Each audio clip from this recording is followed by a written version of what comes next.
आई मला तुमचं नाव माहित आहे, पण इथे बसलेल्या आई बाबांना तुमचं नाव माहित नाही. तुमचं नाव सांगा बरं. रोचना ठाकरे.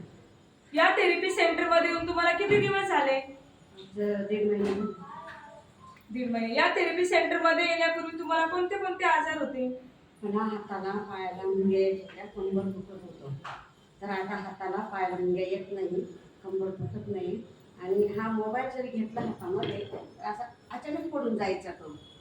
तर आता मोबाईल सुद्धा हातातून पडत नाही. मला असं वाटायचं असं का होतंय मला, की माझ्या मनाला विचार करायची की बा असं नको काही व्हायला पाहिजे, की असं मोबाईल घेऊन आपाप असं गळून जायचं, तो हातातून गळून जायचं. पण आता तसं काही होत नाहीये. हो, काहीतरी म्हणजे 1 रुपयामध्ये 50 पैसे तरी मला गुण आलेले आहे. असं तुम्ही 2 लोकांना सुद्धा घेऊन या, पण तुमचा सुद्धा आजार बरा होईल. तसा माझा झाला तसा तुमचा पण होईल. समाधान आहे काही? खूप समाधानी आहे. मी उज्जैनला जाऊन आलेली.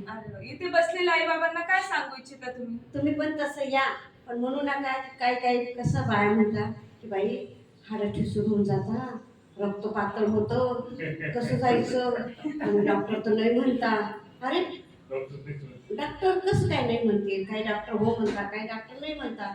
पण तुमची मनाची तुम्ही तयारी करा आणि तुम्ही या, तुमचा आजार पण बरा होईल. माझा झाला तसा तुमचा पण होईल. धन्यवाद आई.